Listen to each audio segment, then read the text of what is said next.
En octobre et en novembre prochains se tiendront les assises régionales et nationales sur l'éducation. Les dates ont été promulguées hier lors du traditionnel Conseil des ministres. Plusieurs autres dossiers ont été étudiés à cette rencontre du gouvernement. On en parle dans un instant. Commémoration de la Journée internationale de la démocratie hier 15 septembre, une journée retenue en vue d'encourager les pays à l'ancrage de la démocratie. Au Burkina Faso, plusieurs dates ont marqué le processus démocratique. Rappel historique dans quelques instants. Voilà pour le sommaire de ce 13h. Bonjour et bienvenue. Les dates des assises régionales et nationales sur l'éducation sont connues. Elles se tiendront respectivement du 13 au 15 octobre et du 18 au 20 novembre prochain. Ces dates sont issues du dernier Conseil des ministres. Outre cette décision dans le domaine de l'éducation, la rencontre a permis d'adopter plusieurs rapports. Il s'agit notamment d'un avant-projet de loi de finances pour l'exécution du budget de l'État, exercice 2022. On fait le point avec Maxime Chouet-Bambara. Face à la situation sécuritaire difficile que connaît le Burkina Faso, le Conseil des ministres a adopté un avant-projet de loi portant autorisation de ratification d'un accord de coopération dans le domaine de l'industrie de la défense entre le Burkina Faso et la Turquie. Il entre dans le cadre des accords bilatéraux signés entre les deux pays depuis le 13 septembre 2001. Cet avant-projet de loi sera soumis à l'Assemblée nationale pour examen et adoption. L'industrie de la défense, faut-il le dire ou faut-il le rappeler, dans le cadre de cet accord concerne le développement, la production, les achats et l'entretien des biens et services de défense.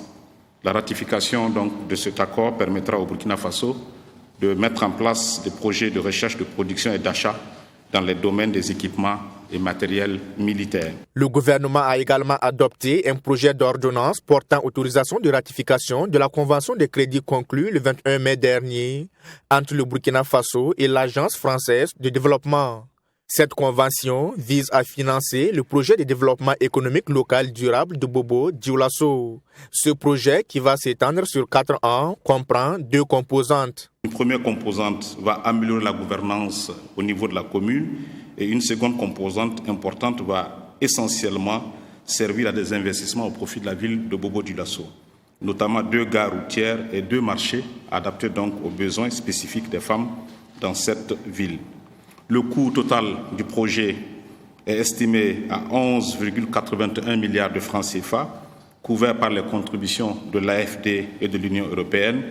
L'AFD, donc sous forme de crédit, va financer ce projet à hauteur de 9,84 milliards de francs CFA et l'Union européenne sous forme de subvention, donc les 1,97 milliards de francs restants. L'autre rapport adopté par le gouvernement au titre du ministère en charge des Finances est celui relatif à un avant-projet de loi de finances pour l'exécution du budget de l'État, exercice 2022. Le projet de budget de l'État, exercice 2022, est arrêté en recettes à 2 280 milliards 970 610 francs CFA et en dépenses 2 830 milliards 595 368 francs CFA.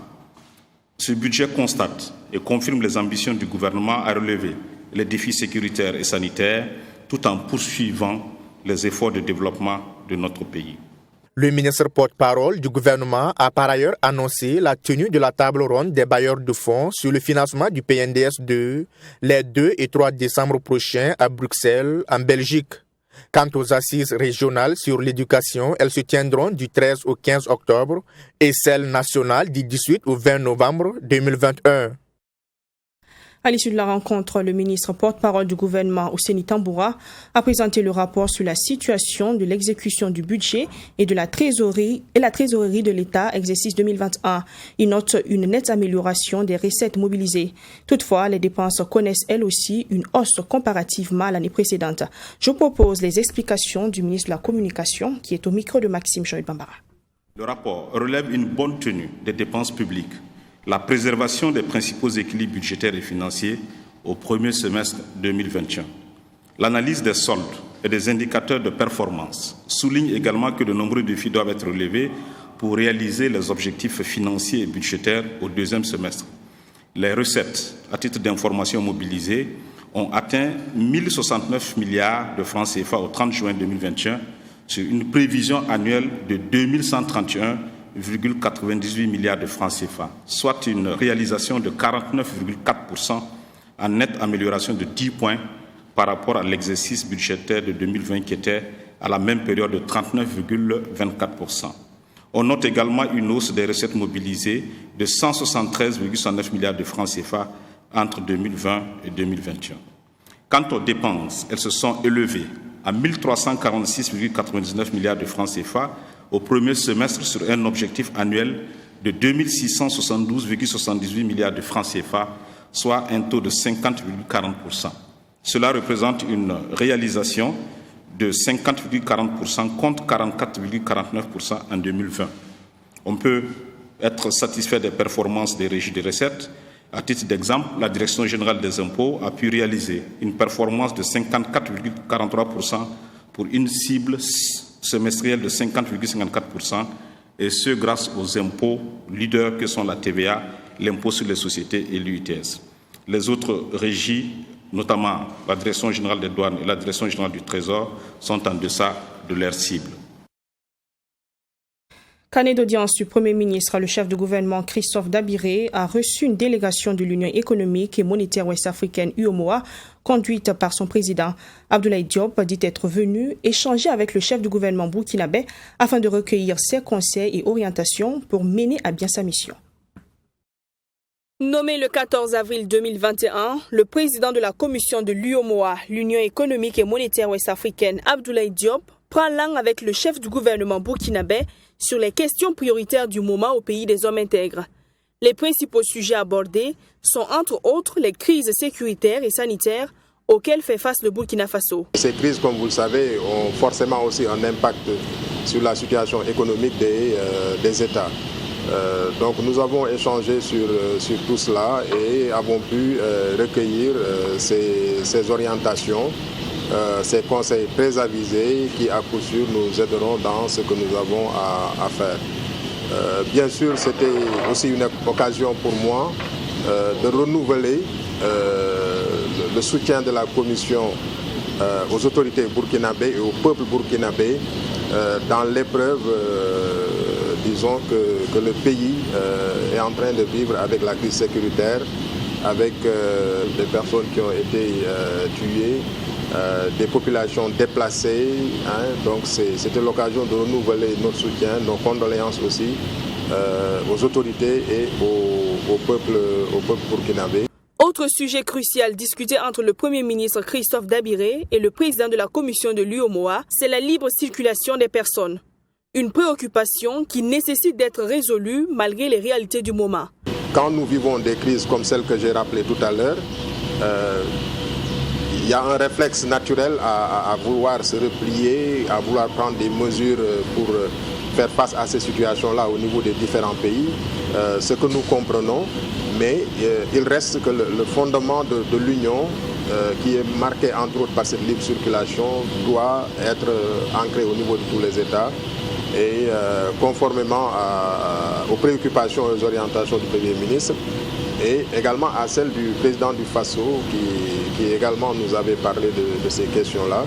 Le travail est déjà engagé et nous allons très prochainement essayer de trouver les voies et les moyens avec tous les États concernés pour assurer en tout cas cette libre circulation des personnes, bien sûr dans des conditions assez particulières pour gérer les contraintes qui seront liées à cela.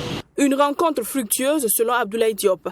À cette audience à la primature, il était accompagné du commissaire burkinabé à l'UEMOA, Filga Michel Sawadgo. Plus que 2 semaines avant la reprise officielle des classes au Burkina, ces derniers jours avant la rentrée sont reconnus comme les plus angoissants pour les parents d'élèves. La question des fournitures scolaires est en effet stressante pour eux, mais la période est propice pour les vendeurs pour gonfler leur chiffre d'affaires. Nos reporters qui ont fait le tour dans quelques points de vente de la ville de Ouagadougou parlent d'une hausse des prix. Néanmoins, l'affluence est au rendez-vous. Le point avec Salam Dabal et Alice Ouedraogo. C'est bientôt la rentrée des classes. Et cette période rime avec affluence dans les lieux de vente de fournitures scolaires.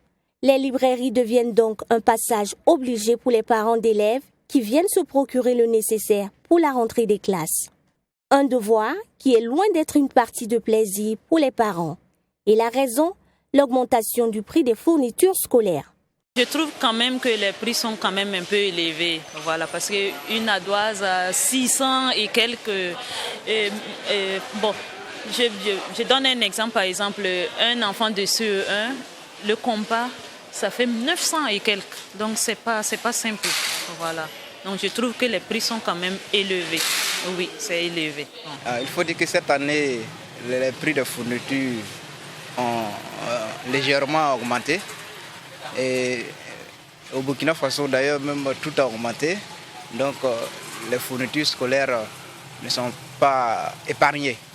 Donc, cette année, ce que j'achetais à 100 francs, je vois que ça passe à 150. Bon, on me dit que tout est devenu cher au Burkina. On accepte parce que l'enseignement et la connaissance n'ont pas de prix. Un avis que partagent les commerçants, sans oublier de préciser qu'ils ne sont pas la source de cette flambée des prix. Un peu que les livres sont chers, mais ce n'est pas de notre faute aussi. Parce que là-bas aussi, c'est cher. Où on prend aussi, ils ont augmenté, que c'est devenu cher. Donc, nous aussi, on fait avec. Nous, on a ajouté un peu dessus seulement, mais pas trop. Si, chez les vendeurs à la sauvette communément appelés librairies par terre, on se plaint de la morosité du marché, dans les grandes surfaces, la réalité est tout autre.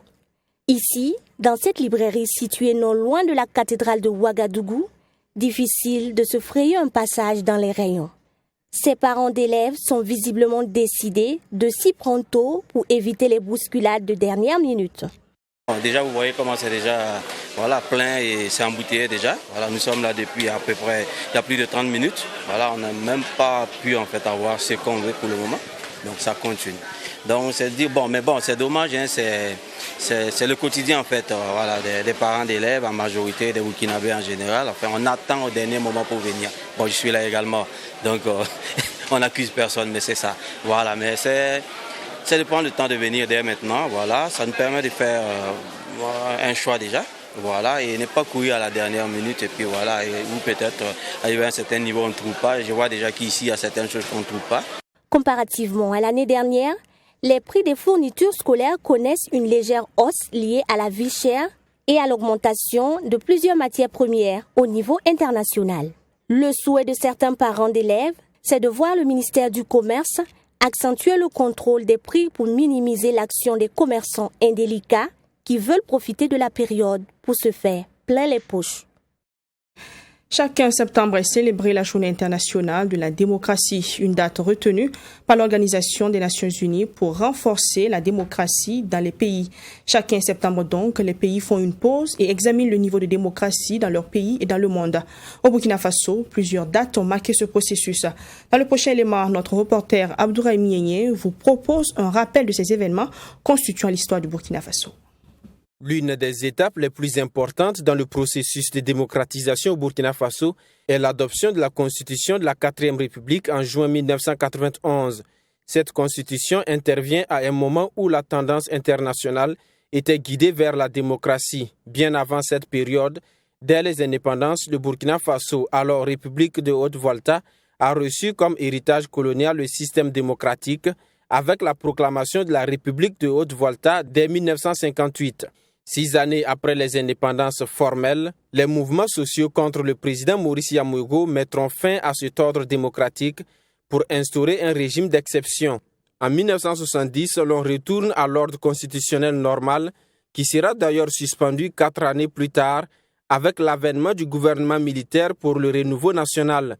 En 1980, le comité militaire de redressement pour le progrès national, avec à sa tête Séï Herbo, met fin à la 3e République qui avait été instaurée 2 années auparavant, soit en 1978. Ainsi, la 4e République est celle qui a le plus duré malgré les nombreuses péripéties. En octobre 2014, avec la chute du président Blaise Compaoré, il a fallu une charte de la transition pour compléter la Constitution dans le but d'éviter le bouleversement du système démocratique. En septembre 2015, un coup d'État intervient.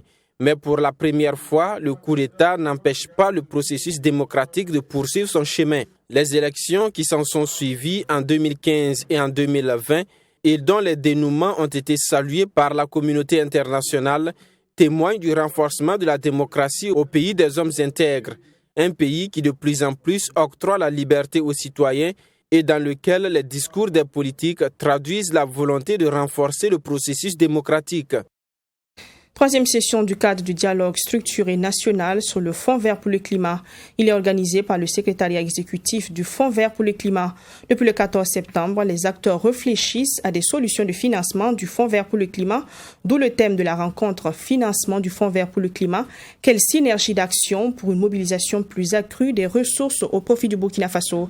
La cérémonie d'ouverture de cette activité a eu lieu le 14 septembre à Ouagadougou. Reportage pour vous. Depuis des décennies, le Burkina Faso fait face au changement climatique, causant de nombreux dégâts. Au regard des conséquences liées à ce phénomène, les acteurs pour le dialogue structuré national veulent mobiliser des ressources afin d'anticiper sur les menaces. Les structures en charge de la protection de l'environnement espèrent pouvoir atteindre leurs objectifs à travers ce fonds vert pour le climat. Un dialogue important qui permet donc à l'ensemble des acteurs, que ce soit au niveau des structures étatiques, que cela soit au niveau des ONG, que cela soit au niveau des structures accréditées au fin du climat, donc d'harmoniser leur point de vue, de faire en sorte qu'il y ait une synergie d'action qui permette à toutes les structures de contribuer donc, à l'atteinte donc, des objectifs fixés pour avoir donc, les fonds verts climat.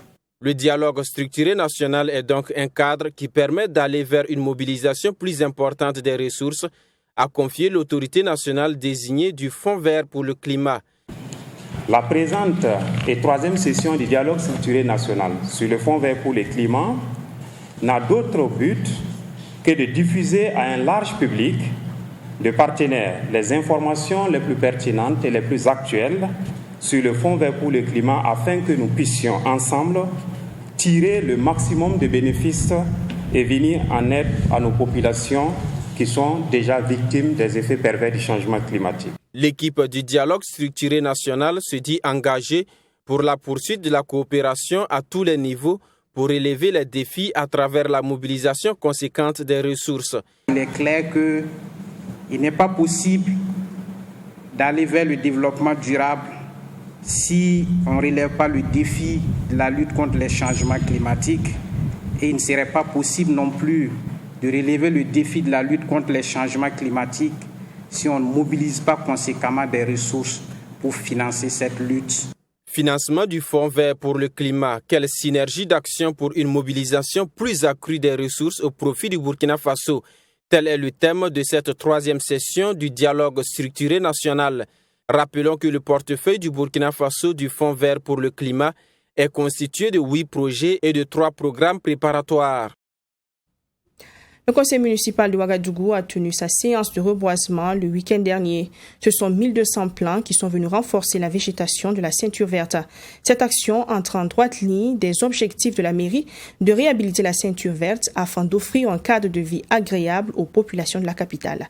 Image de la séance dans ce reportage signé Michael Tougri qui porte la voix de Abdourahim Nié. C'est le maire de la commune de Ouagadougou, Arma Pierre Bewende, qui donne le ton pour ce reboisement sur la ceinture verte initié par le conseil municipal. Cette activité de reboisement traduit la volonté du conseil municipal de Ouagadougou de restaurer et de réhabiliter la ceinture verte.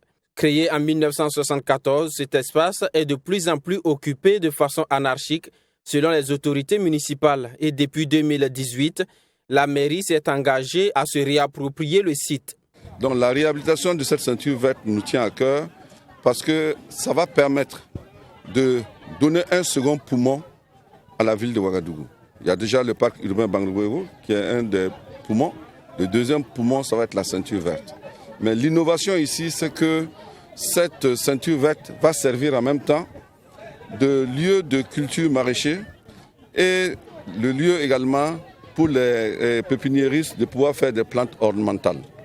Donc nous avons installé ici des associations de femmes et des associations de jeunes qui pourront vivre de leur travail. Au cours de cette journée, ce sont 1200 plants qui ont été mis en terre sur une superficie de 3 hectares. Des espèces variées pour permettre à cet espace de répondre aux différents besoins de la population. Il y aura des zones d'arbres fruitiers, il y aura des zones d'arbres médicinaux, Il y aura des zones d'arbres de traite, c'est-à-dire des arbres qu'on peut élaguer pour utiliser le bois et pour faire des ouvrages. Et il y aura des zones de recherche scientifique. Sur 1000 hectares, en tout cas, il y a beaucoup de choses à faire. Il y aura des espaces de loisirs ou arborés et des espaces également où on pourra faire de la villégiature, faire du sport, etc. C'est-à-dire que Ouagadougou a décidé de se réapproprier sa ceinture verte et en faire vraiment une zone de vie et également une zone de recherche. Arma Pierre Bewende se félicite déjà de l'évolution de ce projet au cours de ces 3 années. Pour lui, ce succès est basé sur l'entretien des plans mis en terre qui reste une préoccupation pour le conseil municipal, d'où l'installation de forages qui permet également aux associations installées sur le site de développer leur culture vivrière. Finale de la première édition de la Coupe du secteur informel de l'arrondissement numéro 4 de la ville de Ouagadougou. Elle s'est jouée le dimanche 12 septembre 2021 dans l'enceinte de l'école Le Messager, 6 à Saint-Bain. L'équipe des Amis du Plastique et celle des fabricants de zinc ont discuté le trophée de cette édition. La victoire est revenue à l'équipe des fabricants de zinc. Elle a réussi à marquer 2 buts dans le camp de son adversaire. Image avec Yassine Saratou. 2-0. C'est le score qui a sanctionné cette finale de la première édition de la Coupe du secteur informel de l'arrondissement 4 de la ville de Ouagadougou. En première partie du jeu, les 2 équipes se sont créées des occasions sans pour autant mettre le ballon au fond des filets. L'équipe des fabricants de zinc en noir et vert des retours de la pause sera plus décisive en inscrivant le premier but. Ils vont même enfoncer le clou avant la fin du match. Score final 2-0. C'était la joie, comme pour réunir ensemble. Voilà, c'était ça seulement. Voilà. On était très contents pour ce soir, pour remporter la victoire, pour faire plaisir les supporters et le président aussi, qui nomme Abdou. Voilà, c'était ça pour ce soir seulement. Le promoteur de cette compétition s'est félicité de la bonne tenue de cette première édition de la Coupe du secteur informel dans son arrondissement. Je vois que le secteur informel est un secteur oublié, un secteur qu'on tend à laisser. Pourtant, c'est eux qui font beaucoup pour l'arrondissement numéro 4 de Ouagadougou. Vraiment, ce qui m'a poussé à les réunir. Voilà, très très satisfait comme le promoteur et monsieur le parrain l'a dit. Je suis comblé, je ne sais quoi dire. Le parrain Issaka Tapsoba, conseiller municipal de l'arrondissement 4, lui, dit ne pas regretter d'avoir associé son image à cette compétition. Ce sont mes petits frères, mes jeunes frères du quartier, qui m'ont honoré vraiment de me choisir comme parrain. Vraiment, je les remercie beaucoup.